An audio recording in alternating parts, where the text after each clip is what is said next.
الحمد لله رب العالمين والعاقبة للمتقين والصلاة والسلام على سيدنا ونبينا محمد وعلى آله وصحبه أجمعين. اللهم أرنا الحق حقا وارزقنا اتباعه وأرنا الباطل باطلا وارزقنا اجتنابه. سبحانك لا علم لنا إلا ما علمتنا إنك أنت العليم الحكيم. أعوذ بالله من الشيطان الرجيم. والسابقون الأولون من المهاجرين والأنصار والذين اتبعوهم بإحسان رضي الله عنهم ورضوا عنه وأعد لهم جنات تجري تحتها الأنهار خالدين فيها أبدا ذلك الفوز العظيم. وقال الله تبارك وتعالى محمد رسول الله والذين معه أشداء على الكفار رحماء بينهم تراهم ركعا سجدا يبتغون فضلا من الله ورضوانا. الحمد لله رب العالمين. تمام تعریفیں اللہ رب العالمین کے لیے ہے. اللہ تبارک و تعالیٰ کے فضل و کرم سے، اس کی توفیق سے اور اس کی بے پناہ نعمتوں کے ساتھ ہم آج اللہ رب العالمین کے گھر میں حاضر ہوئے ہیں. اللہ رب العالمین ہمیں دین اسلام پر استقامت عطا فرما، ہمارے تمام اعمال صالحہ کو اپنی بارگاہ میں قبول فرما، ہماری زندگیوں کو نبی کریم صلی اللہ علیہ وسلم اور آپ علیہ الصلوۃ والسلام کے صحابہ کرام رضی اللہ عنہم اجمعین کے مطابق بنا دے کہ جس طرح آپ صلی اللہ علیہ وسلم کے صحابہ نے آپ کی اتباع کی، وہ ہمارے لیے مشعل راہ ہے. اللہ رب العالمین نے قرآن مجید میں فرمایا کہ وہ لوگ جنہوں نے سبقت کی، پہلے ایمان لائے، والسابقون الاولون من المہاجرین والانصار والذین اتبعوهم باحسان، مہاجرین اور انصار میں سے اور جنہوں نے ان کی پیروی کی، رضی اللہ عنہم ورضوا عنہ، کہ اللہ رب العالمین ان سے راضی ہوا اور وہ ان سے راضی ہوئے اور ان کے لیے اللہ رب العالمین نے بشارت دی. انہی سابقون الاولون میں جو نبی علیہ الصلوۃ والسلام نے فرمایا کہ میں بہترین زمانے میں بہترین صحابہ، بہترین ساتھیوں کے درمیان مبعوث کیا گیا ہوں، کہ میں جس زمانے میں مبعوث کیا گیا ہوں بہترین دور، بہترین زمانہ، اور اللہ رب العالمین نے مجھے جو ساتھی دیے ہیں وہ بہترین صحابہ کرام رضی اللہ عنہم اجمعین. آپ علیہ الصلوۃ والسلام کے صحابی حضرت عمر رضی اللہ عنہ، عشرہ مبشرون بالجنہ، خلیفہ ثوم رضی اللہ عنہم اجمعین، جو نبی علیہ الصلوۃ والسلام کے خلیفہ ثانی اور آپ علیہ الصلوۃ والسلام کی ان کے ساتھ رفاقت اور ان کے لیے بشارت جنت کی، اور آپ کی شخصیت عظیم کارناموں سے بھری کہ اللہ رب العالمین نے جو آپ علیہ الصلوۃ والسلام کو یہ ساتھی عطا فرمائے حضرت عمر رضی اللہ عنہ، یہ نہ صرف ہمارے لیے، ہمارے معاشرے کے لیے، بلکہ پوری امت مسلمہ کے لیے اور مسلم حکمرانوں کے لیے آپ رضی اللہ عنہ، حضرت عمر رضی اللہ عنہ کی زندگی، آپ کی خلافت، آپ کا عدل و انصاف یہ مشعل راہ ہے. آپ رضی اللہ عنہ بہترین شخصیت، سخت جنگجو، صاحب الرائے اور وسیع النظر اللہ رب العالمین نے آپ کو بنایا. اسلام میں اور اسلام سے پہلے بھی جو آپ کے کارنامے ہیں، اسلام سے پہلے بھی جاہلیت کے دور میں آپ رضی اللہ عنہ پڑھے لکھے اور آپ کو قاضی، لوگوں کے مسائل حل کرنے کے لیے آپ کو پیش کیا جاتا تھا. حضرت عمر رضی اللہ عنہ، آپ کے بارے میں ابن مسعود رضی اللہ عنہ نے کہا اور بڑی بلیغ بات کہی کہ عمر رضی اللہ عنہ کا اسلام قبول کرنا فتح ہے. آپ رضی اللہ عنہ کا اسلام قبول کرنا فتح تھا، اور ان کی ہجرت نصرت تھی، اور ان کی عمارت جو ہے وہ رحمت تھی. کہ آپ کی زندگی، آپ کا اسلام قبول کرنا، آپ کا حاکم بننا، آپ کا عدل، یہ ہر صاحب الرائے، ہر عدل کرنے والے، ہر بادشاہ، ہر حاکم کے لیے وہ مشعل راہ ہے حضرت عمر رضی اللہ عنہ کی زندگی۔ اور آپ رضی اللہ عنہ اپنے بارے میں فرماتے ہیں کہ آپ کا قبول اسلام، کہ جب میں نے اسلام قبول کیا تو اللہ رب العالمین کے فرشتے حضرت جبرائیل علیہ السلام آئے اور فرمایا یا ایھا النبی حسبک اللہ ومن اتبعک من المؤمنین، کہ اے نبی صلی اللہ علیہ وسلم آپ کے لیے اللہ اور وہ مومن جنہوں نے آپ کی اتباع کری وہ کافی ہیں۔ یا ایھا النبی حسبک اللہ ومن اتبعک من المؤمنین، آپ کے ذریعے اسلام کو مضبوطی ملی، قوت ملی، اور آپ کا اسلام قبول کرنا نبی علیہ الصلوۃ والسلام کی دعا کہ فرمایا اللہم اعز الاسلام باحب الرجلین الیک عمر بن خطاب او عمر بن ہشام، فرمایا کہ اللہ آپ صلی اللہ علیہ وسلم نے ان کے لیے دعا فرمائی کہ اللہ عمر بن خطاب یا عمر بن ہشام یعنی ابو جہل سے دونوں میں سے اپنے محبوب تر بندے کے ذریعے اسلام کو تقویت پہنچا، ان دونوں میں سے کسی ایک کو جو ہے اسلام کو تقویت پہنچائے۔ تو یہ آپ علیہ الصلوۃ والسلام کی دعا تھی۔ اور پھر حضرت عمر رضی اللہ عنہ نے اپنے قبول اسلام کا واقعہ بیان کیا، جو بار بار ہم نے سنا کہ وہ کس طرح سخت مخالف تھے نبی کریم صلی اللہ علیہ وسلم۔ اور ایک دن سخت گرمی میں جاتے ہیں، راستے میں ایک پوچھنے والا پوچھتا ہے کہ آپ کس جگہ جا رہے ہیں، کس جام سے، کس مقصد سے جا رہے ہیں، اور کہتا ہے کہ آپ ذرا اپنے گھر کا تو پتہ کیجئے کہ آپ کے گھر میں کیا حال ہے، جس کے راستے میں جس کو ختم کرنے آپ جا رہے ہیں اپنے گھر کا تو ذرا پتہ کیجئے۔ تو حضرت عمر رضی اللہ عنہ جب اپنے گھر آتے ہیں اور دیکھتے ہیں کہ اپنی بہن اور بہنوئی وہ اس کلام اللہ کی، وہ اس دعوت کو قبول کر چکے ہیں، وہ اس کی تلاوت کر رہے ہیں، تو جب انہیں مار پیٹ کر کے ان کی ثابت قدمی پر پوچھتے ہیں کہ وہ آیات ہمیں دکھائی جائے، وہ اللہ رب العالمین کا پیغام ہمیں دکھایا جائے، تو فرمایا لا یمسہ الا المطہرون، کہ اسے پاک صاف ہی ہاتھ لگا سکتے ہیں۔ تو حضرت عمر رضی اللہ عنہ نے جب ان کے سامنے اس موقع پر سورہ طٰہٰ کی آیات پیش کی گئی، جب انہوں نے سورہ طٰہٰ کی آیات سنی طٰہٰ ما انزلنا علیک القرآن لتشقی، اور یہاں تک کہ اننی انا اللہ لا الہ الا انا فاعبدنی واقم الصلاۃ لذکری، کہ بے شک میں اللہ ہوں، میرے سوا کوئی معبود نہیں، انا اللہ لا الہ الا انا فاعبدنی، میری عبادت کرو، واقم الصلاۃ لذکری، اور میرے ذکر کے لیے نماز قائم کرو۔ تو فرمایا مجھے بتایا جائے، حضرت عمر رضی اللہ عنہ جب اپنا واقعہ بیان کرتے ہیں، پھر میں نے کہا کہ مجھے بتایا جائے نبی کریم صلی اللہ علیہ وسلم کہاں ہیں۔ تو اس موقع پہ جو صحابی موجود تھے کہ نبی علیہ الصلوۃ والسلام اس عرصے میں جب جو صحابہ رضی اللہ عنہم اسلام قبول کرتے، آپ ان کے ساتھ اور ساتھی مقرر کرتے کہ وہ عرصہ اسلام کو دار ارقم میں اور صفا مروہ کی پہاڑیوں میں چھپ کر جو ہے اسلام سیکھنے کا تھا۔ تو جو آپ صلی اللہ علیہ وسلم کے صحابی تھے وہ آپ رضی اللہ عنہ کو نبی کریم صلی اللہ علیہ وسلم کی مجلس میں لے گئے۔ تو حضرت حمزہ نے جب دیکھا اور آپ کے دیگر صحابہ نے، تو فرمایا کہ اگر تو یہ صحیح نیت سے آئے ہیں، اسلام قبول کرنے کی نیت سے آئے ہیں، تو اللہ رب العالمین اسے قبول فرمائے، اور اگر یہ غلط نیت سے آئے ہیں تو ہم انہیں جو ہے اللہ کے ہم انہیں قتل کر دیں گے۔ تو جب حضرت عمر رضی اللہ عنہ بیان کرتے ہیں کہ میں آیا اور نبی علیہ الصلوۃ والسلام نے میرے سے پوچھا اور میں نے کلمہ پڑھا لا الہ الا اللہ، میں گواہی دیتا ہوں محمد رسول اللہ، اور میں نے اسلام قبول کیا، یعنی اسلام سے پہلے بھی میری شدت، میری شخصیت، میرا وقار اور میرا عدل، اور اسلام کے بعد بھی اسی طرح قائم اور اسی طرح بڑھتا چلا گیا۔ میں نے اسلام قبول کیا، اور نبی کریم صلی اللہ علیہ وسلم نے فرمایا حضرت عمر کے بارے میں کہ آپ رضی اللہ عنہ کو اسلام کے ذریعے اور اسلام پاک کے ذریعے فرمایا ان اللہ جعل الحق علی لسان عمر وقلبی، کہ اللہ رب العالمین نے عمر رضی اللہ عنہ کی زبان اور ان کے دل پر حق کو جاری فرما دیا۔ ان اللہ، حضرت عمر کو یہ ہمت و طاقت دی اور یہ عظیمت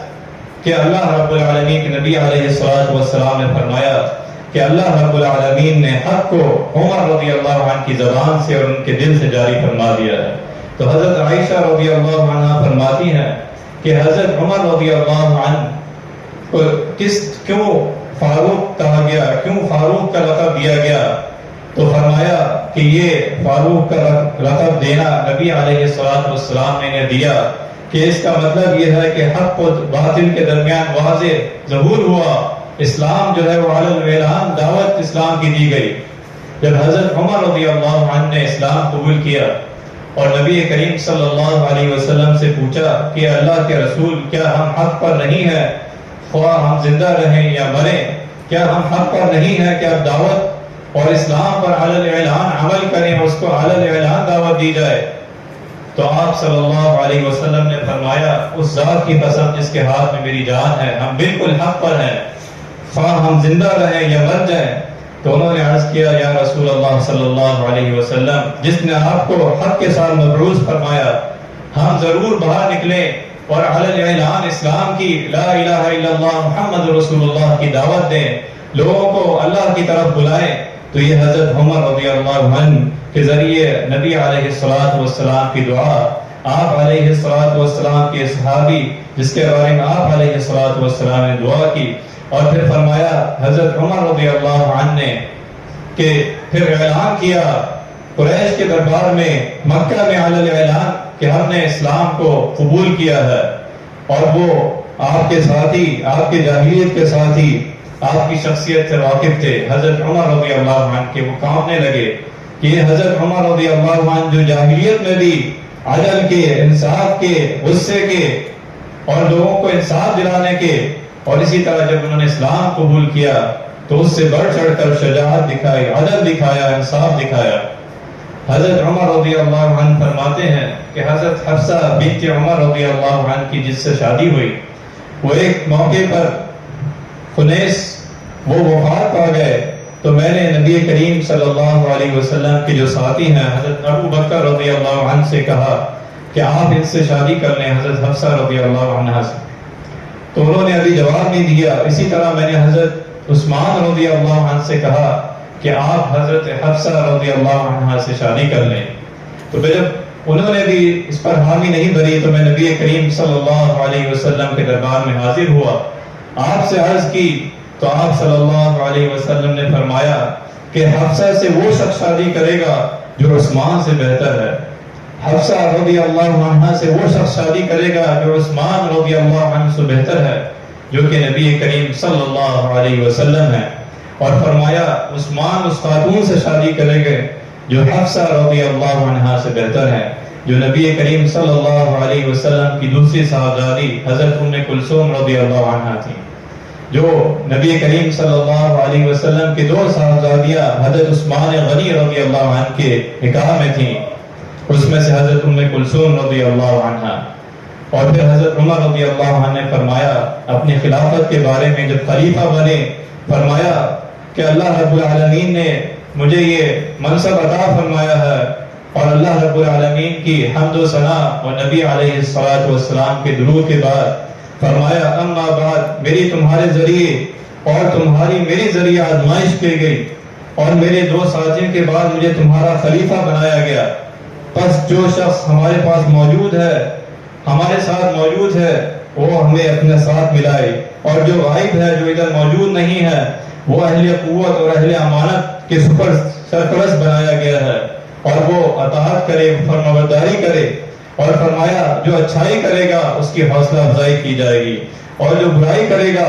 اس کو سزا دی جائے گی، اللہ رب العالمین ہمیں اور تمہیں معاف فرمائے۔ یہ حضرت عمر رضی اللہ عنہ کا پہلا خطاب جو آپ نے امارت سے خلیفہ بننے کے بعد آپ نے لوگوں کے درمیان آپ نے فرمایا، یہ آپ رضی اللہ عنہ کہ جو لوگوں کو حوصلہ افزائی، قوت اور اسلام کے لیے مضبوط کیا، اور لوگوں کو قربانی اور اطاعت و فرمانبرداری کر کے دکھائی، یہ آپ رضی اللہ عنہ سابقون الاولون من المہاجرین والانصار، جس کے بارے میں اللہ رب العالمین نے فرمایا رضی اللہ عنہم ورضوا عنہ۔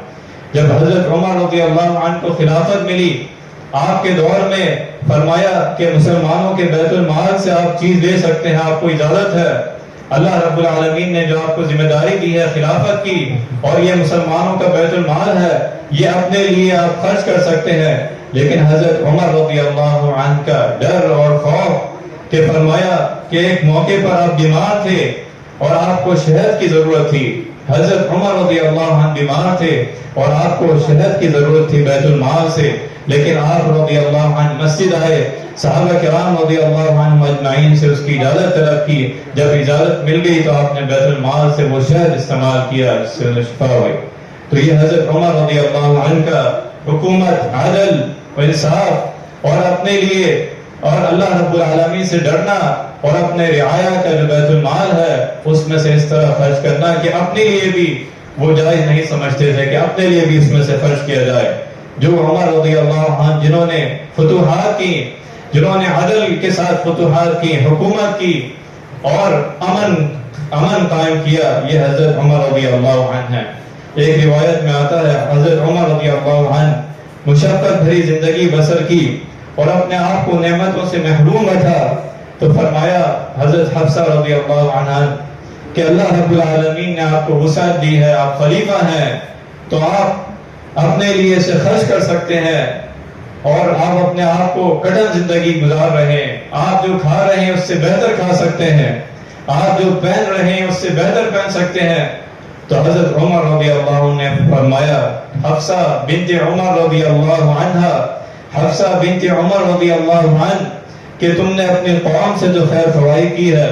تم نے اپنی قوم کی بات تو مانی ہے جو پیغام میرے پاس لے کر آئی ہے کہ حضرت عمر رضی اللہ عنہ نے مشقت بھری زندگی گزار رہے ہیں، لیکن یاد رکھنا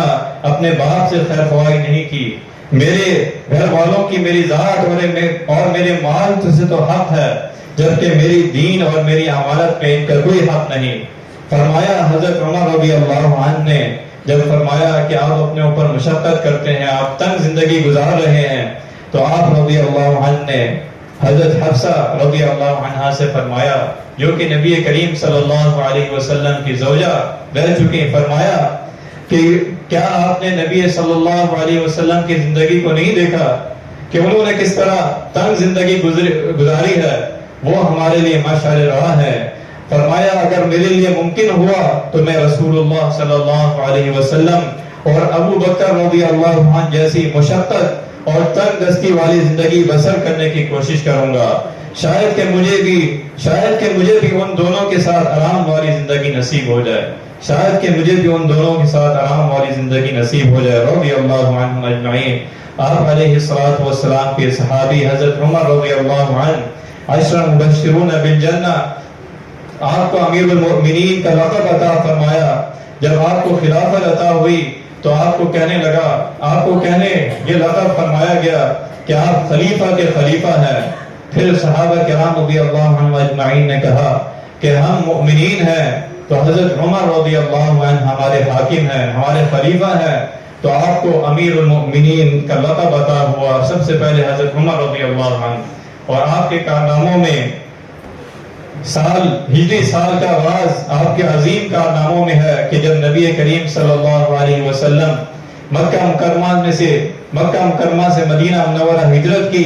اسی مناسبت سے آپ رضی اللہ عنہ نے ہجری سال کا آغاز فرمایا۔ اسی طرح آپ رضی اللہ عنہ نے نماز تراویح کے لیے لوگوں کو جمع کیا اور ایک امامت پر اکٹھا کیا، اور اسی کے مستحب پر اس کے بعد سے آج تک لوگوں کا اجماع ہے۔ اسی طرح آپ رضی اللہ عنہ نے شراب نوشی کے لیے سزا مقرر فرمائی، تہمت و الزام لگانے پر سختی کی، اور آپ رضی اللہ عنہ مدینہ کی گلیوں میں دیکھتے، لوگوں کے حال دیکھتے، جب آپ کو اللہ رب العالمین نے ذمہ داری دی خلیفہ کی، عدل کے ساتھ، انصاف کے ساتھ۔ اور آپ کا وہ واقعہ مشہور ہے جس کے بارے میں آتا ہے کہ جب آپ رضی اللہ عنہ ایک رات مدینہ کی گلیوں میں جا رہے تھے، آپ نے دیکھا کہ گھر سے بچوں کی رونے کی آوازیں آ رہی ہیں، تو آپ نے جب گھر کے پہنچے تو آپ نے پوچھا کہ جب ہانڈی بھی بن رہی ہے، آگ بھی جل رہی ہے، تو آپ کے گھر سے بچے کیوں رو رہے ہیں؟ تو اس نے ماں نے فرمایا کہ میں نے بچوں کو بھلانے کے لیے یہ ہانڈی جلائی ہے اور اس میں کچھ بھی نہیں ہے پانی کے علاوہ۔ تو حضرت عمر رضی اللہ عنہ فوراً جاتے ہیں، بیت المال سے ان کے لیے کھجوریں، گھی لے کر آتے ہیں، آٹا لے کر آتے ہیں، اور خود اپنے کندھے پر لے کر آتے ہیں. غلام کہتے ہیں کہ ہم لے کر جائیں گے. کہتے ہیں نہیں کہ اللہ رب العالمین قیامت کے دن جو ہے مجھ سے اس بارے میں پوچھے گا. اللہ رب العالمین نے مجھے ذمہ داری دی ہے. حضرت عمر رضی اللہ عنہ کی ذمہ داری، یہ حکومت، یہ عدل، یہ ہمارے لیے، ہمارے حکمرانوں کے لیے مشعل راہ ہے. حضرت عمر رضی اللہ عنہ کی فضیلت کے بارے میں خود حضرت عمر رضی اللہ عنہ نے فرمایا کہ اللہ رب العالمین نے مجھے کچھ خصوصیات عطا فرمائی، کچھ چیزوں پر میری موافقت کی کہ جب آپ رضی اللہ عنہ نے بدر کے جو قیدی ہیں ان کے بارے میں نبی کریم صلی اللہ علیہ وسلم کو مشورہ دیا کہ آپ صلی اللہ علیہ وسلم نے قتل کر دیں، تو اللہ رب العالمین نے ان کی اس رائے کو پسند فرمایا اور فرمایا لولا کتاب من اللہ سبق لمسکم فیما اخذتم عذاب عظیم. اسی طرح اللہ رب العالمین نے ازواج مطہرات کے بارے میں جب حضرت عمر رضی اللہ عنہ نے آپ کی خدمت میں فرمایا کہ یہ آپ کی بیویاں ہیں، یہ امہات المؤمنین ہیں، اور جب یہ آپ کی مجلس میں ہوتی ہیں تو ان کے لیے پردے کا آپ انہیں تلقین کیجیے. تو جب نبی کریم صلی اللہ علیہ وسلم نے انہیں پردے کی سرزنش کی اور اللہ رب العالمین نے ان کی اس حکم کی تائید کی، ان کی اس رائے کی تائید کی، اللہ تبارک و تعالی نے فرمایا عسى ربه ان طلقكن ان يبدله ازواجا خيرا منكن مسلمات، کہ اللہ رب العالمین ان سے بہتر بیویاں عطا کر دے گا. یہ آپ انہیں چھوڑ دیں گے ان طلقكن ان يبدله ازواجا خيرا، ان سے بہتر ان کے بدلے بیویاں عطا کر دے گا. منکن مسلمات، جو مؤمنات ہوں گی، مسلمات ہوں گی، قانتات ہوں گی، اطاعت و فرمانبرداری کرنے والی ہوں گی، قانتات تائبات توبہ کرنے والی ہوں گی، عابدات عبادت گزار ہوں گی، سائحات طیبات وابکارا عبادت کرنے والی، روزہ رکھنے والی، اور بیوہ اور طلاق یافتہ اور کنواری لڑکیاں اللہ رب العالمین آپ کو ان سے بہتر عطا فرمائے گا. اگر یہ ازواج مطہرات، اگر یہ آپ کی اطاعت و فرمانبرداری نہیں کر رہی، اللہ رب العالمین آپ کو بہتر عطا فرمائے گا. تو حضرت عمر رضی اللہ عنہ کی جو رائے تھی کہ وہ اللہ رب العالمین کا حکم آیا وَإِذَا سَأَلْتُمُوهُنَّ فَاسْأَلُوهُنَّ مِنْ وَرَاءِ حِجَابٍ، کہ جب آپ پوچھیں عورتوں کے لیے حجاب کا حکم آیا کہ وہ حجاب کریں. وَإِذَا سَأَلْتُمُوهُنَّ فَاسْأَلُوهُنَّ مِنْ وَرَاءِ حِجَابٍ. اسی طرح آپ رضی اللہ عنہ کی یہ رائے جب حضرت محمد صلی اللہ علیہ وسلم نے عبداللہ بن ابی دشمن اسلام جب فوت ہوتا ہے اور نبی کریم صلی اللہ علیہ وسلم اس موقع پر اس کی جنازہ کے موقع پر کھڑے ہوتے ہیں تو حضرت عمر رضی اللہ عنہ سے روکتے ہیں کہ یہ آپ کا دشمن ہے،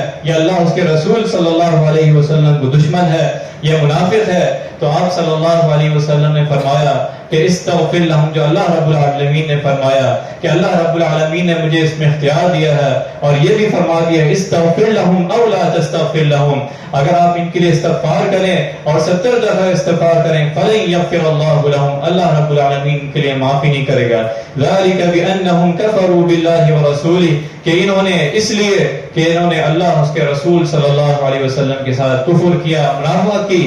لیکن جب نبی صلی اللہ علیہ وسلم پھر اس کے ساتھ قبر میں بھی گئے تو اللہ رب العالمین نے حضرت عمر رضی اللہ عنہ کی اس رائے پر موافقت اور فرمایا وَلَا تُصَلِّ عَلَىٰ أَحَدٍ مِّنْهُمْ مَاتَ أَبَدًا، کہ آج کے بعد کسی منافق کی نماز جنازہ نہ پڑھی جائے. وَلَا تُصَلِّ عَلَىٰ أَحَدٍ مِّنْهُمْ مَاتَ أَبَدًا وَلَا تَقُمْ عَلَىٰ قَبْرِهِ، نہ ان کے قبر پر جایا جائے. إِنَّهُمْ كَفَرُوا بِاللَّهِ وَرَسُولِهِ، کہ انہوں نے اللہ اس کے رسول صلی اللہ علیہ وسلم کے ساتھ کفر کیا ہے. تو یہ حضرت عمر رضی اللہ عنہ کی ان اعمال میں، ان رائے میں، ان مشوروں میں حضرت عمر رضی اللہ عنہ کے اللہ رب العالمین نے موافقت کی. پھر حضرت عمر رضی اللہ عنہ نے جہاد کیا، نبی صلی اللہ علیہ وسلم کے ساتھ اسلام کو مضبوط کیا، اسلام کی سربلندی کے لیے. اور آپ کی دعا اور آپ کی تمنا کہ اے اللہ رب العالمین مجھے نبی صلی اللہ علیہ وسلم کے مدینہ میں موت عطا فرما، مجھے شہادت کی موت عطا فرما. تو حضرت عمر رضی اللہ عنہ جب نماز فجر ادا کر رہے تھے، نماز فجر جب امامت کروا رہے تھے تو مغیرہ بن شعبہ کے غلام ابو لؤلؤ فیروز نے آپ رضی اللہ عنہ کے پشت پر چھری ماری اور آپ رضی اللہ عنہ شہید ہو گئے. حضرت عمر رضی اللہ عنہ کے بارے میں کسی نے لکھا ہے امنتا فمنتا حکمتا عدلتا، کہ آپ رضی اللہ عنہ نے حکومت کی، حکمتا عدل کیا، عدلتا امنتا امانت دی، اس طرح امن قائم کیا کہ بے خوف ہو گئے. جب ایک اور موقع پر ایک دشمن اسلام نے آپ رضی اللہ عنہ کے قتل کے لیے ایک بندہ بھیجا اور فرمایا ہرقل نے حضرت عمر فاروق رضی اللہ عنہ کو شہید کر دیا جائے. اور وہ شخص جب مدینہ منورہ آیا اور حضرت عمر رضی اللہ عنہ کے تعاقب میں وہ دیکھتا ہے کہ حضرت عمر رضی اللہ عنہ لوگوں کے، غریبوں کے، یتیموں کے مسائل سن رہے ہیں اور اسی اثناء میں آپ درخت کے نیچے آرام فرماتے ہیں. وہ شخص اسی درخت کے اوپر بیٹھتا ہے جسے قتل کا وہ ذمہ داری سونپی گئی، تو وہ اس انتظار میں ہوتا ہے کہ حضرت عمر رضی اللہ عنہ اب سوئیں گے اور میں انہیں قتل کر دوں گا. اسی اس میں جب حضرت عمر رضی اللہ عنہ درخت کے نیچے آرام فرماتے ہیں اور وہ شخص قتل کے ارادے سے نیچے آتا ہے اور کیا دیکھتا ہے کہ جنگلی جانور جو ہے وہ ان کی حفاظت فرما رہے ہیں. اور اسی اثناء میں یہ آواز آتی ہے عدلتا حکمتا امنتا فنمتا، کہ آپ نے عدل کیا، حکومت کی اور امانت کی، بے خوف ہو گئے، فنمتا اور سو گئے. اللہ رب العالمین رضی اللہ عنہ اجمعین، اللہ تبارک و تعالی ہمیں اور ہمارے اہل و عیال کو، سارے مسلمانوں کو، ہماری حکومت کو، حکمرانوں کو حضرت عمر رضی اللہ عنہ جیسے اسوہ حسنہ عطا فرما. اللہ رب العالمین ہمارے رعایا کو حضرت عمر رضی اللہ عنہ اور آپ رضی اللہ عنہ کے صحابہ، آپ صلی اللہ علیہ وسلم کے صحابہ جیسا ہمیں وہ اخلاق، وہ کردار عطا فرما دے اور ہمارے حکمران وہ عطا فرما دے جو عدل کریں، جو حکومت کریں اور جو انصاف قائم کریں، جو لوگوں کی ذمہ داریاں سمجھیں اور حضرت عمر رضی اللہ عنہ جیسی حکومت کریں، عدل کریں اور بے خوف ہو کر وہ پھر اللہ رب العالمین کے بارگاہ میں حاضر ہوں. اللہ تبارک و تعالیٰ سے دعا ہے کہ جو کچھ سنا ہے اس پر عمل کرنے کی توفیق عطا فرما. وآخر دعوانا الحمدللہ.